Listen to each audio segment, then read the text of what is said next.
వేరే రోజులు లేవు మనం.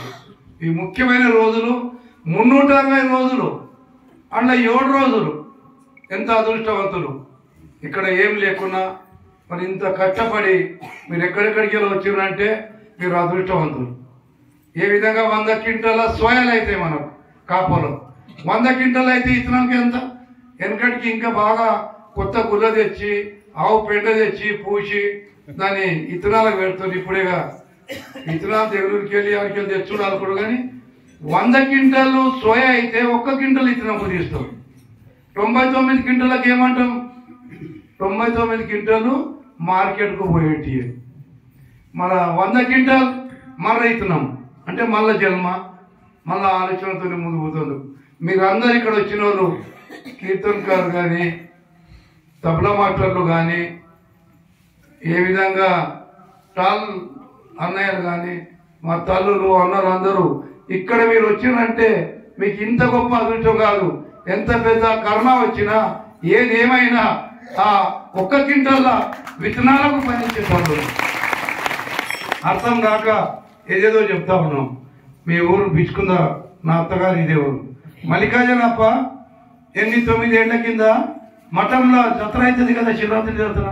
ఒక 6 ఏళ్ల పిల్ల ఎంత మంచిగా చెప్తున్నదంటే వీలు లేదు, ఆమె జవాబు ఇవ్వలేము. మనం జగద్గురు కూడా ఇవ్వలేడు. 6 సంవత్సరాలు 7 సంవత్సరాల పిల్ల. నేను నా అన్నతారు ఉన్నది, పండరి ఎక్స్ఎంఎల్ ఉన్నాడు, సింధేశ్వరం ఉన్నాడు, కూర్చుని వింటున్నాం. వింటుంటే ఆమె ఏం చెప్తున్నది, మీరంతా ఒక్క పొద్దున్నారు, మహాశివరాత్రి నాడు అర్థం చేసుకోండి అని మరాఠీలో చెప్పింది. తీలిమే తేలే నువ్వులలో నెయ్యున్నది, హాతుకు లగతా నై, दूध में घी है బాస్ ఆతనై, పాలల్లో నెయ్యి ఉన్నది కానీ వాసన వస్తలేదు. అంటే మన ఒక్క పొద్దులలో కూడా బలం లేదని చెప్తా ఉంది. నువ్వులలో నెయ్యి ఉన్నది, మన నూనె, కానీ చేతి కడతలేదు. అంటే తీయాలి కదా. మరి అదే నెయ్యి పాలలో పోతే నేను వేరే అయినట్టు ఇతరం కలిసిపోతాం అన్నది. పాలు కలుగుతాయి కానీ అండకేలు వచ్చిన నెయ్యి కలవదు, అర్థం చేసుకుంటే. అయితే అప్ప కన్నా కొర్చాల మన ఈ రాజుల కాడ పెళ్లిలో కూర్చున్నాం.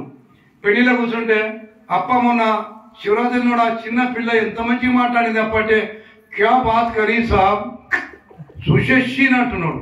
నేను సీన్ కానీ ఏం చెప్పిందంటే క్యా ఒలికి క్యా అప్పదే కాగంటే ఇక మన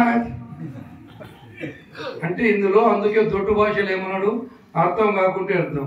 కానీ నాకు 23 ఏళ్ల నుంచి కరెక్ట్ పండరపురం పోయిన భార్యకి చెప్పిన సావిత్రి ఇక దీన్ని అమలు చేద్దాం. నా మాటిని ఇంట్లో కోడిగుడ్డు, చికెను, మటను, ఉల్లిగడ్డ, ఎల్లిగడ్డవి వద్దు. పక్క పండరపురంకి వెళ్ళి తిరుపతికి ఎన్నోసార్లు పోయినాం, ఫలితం రాలే. షిరిడికి పోయినాం, యాత్రలు తిరిగినాం, ఫలితం రాలే.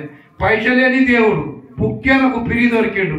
ఇక్కడ పవిత్రంగా చేద్దామని పక్క పట్టుబడి వచ్చిన పక్క మీ సేవలో ఉన్న ధర్మానికి కాపాడి ఇప్పటివరకు ఇంట్లో ఉల్లిగడ్డ ఎల్లిగడ్డ కూడా లేదు, మటన్ చికెన్ లేదు. కందర్లోకి పోతే కీలకిలో తినేటువంటి అన్నీ మంది చేసిన దీనితో మోక్షం వస్తుంది.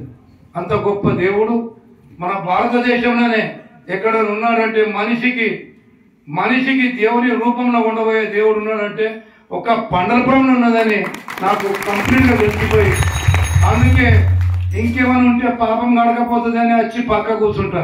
అయితే మహారాజ్ కన్నా మహారాజ్ నాకు డాక్టర్ మొన్న అన్నాడు, నువ్వు కూర్చోవకు ఎక్కువ కాలుకి ఇదేది అంటే ఇక మహారాజ్కి ఎట్లా చేయాలంటే ఎట్లా చేయి కూర్చోబట్టి నాకు ముందే చెప్పింది. నేను ఇక కూర్చోమనగా కూర్చున్నా కానీ అదృష్టం మీ ఆశీర్వాదం కాళ్ళు ఏం నొప్పి పెట్టలేదు.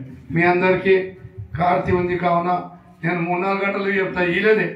వీళ్ళెప్పటి తిరిగి నాకేం కొత్తదే లేదు, వీళ్ళతోనే తిరిగి ఈ స్థాయికి వచ్చిన మళ్ళీ మీ అందరు తల్లులకు అన్నలకు మీ అందరికీ మళ్ళొకసారి హృదయపూర్వకంగా మహారాజ్ చెప్పిన అర్థం అయినా కాకుండా ఎక్కడైతే చర్త్ ఉందో ఈ భగవంతుని యొక్క చర్త్ అంటే రక్ష చేసే ఈ చర్త్లో ఉన్న మీ అందరికీ ఆ దేవుడు ఆశీలు ఇవ్వాలా. మనకు కొత్త పేవారు ఇంకోటి వస్తున్నదట, ఎప్పుడు వస్తుందో దేవునికి గుర్తు, కానీ వచ్చేటట్టే ఉంది తొందరగా. అయినా ఇక్కడ వచ్చిన మా తల్లులు తండ్రులు మీ కుటుంబంకు కూడా అరికాలకు ముళ్ళిరాదని భగవంతునితో కోరుతూ సెలవు తీసుకుంటున్నాం. ఓం శాంతి. అందరికీ నమస్తే.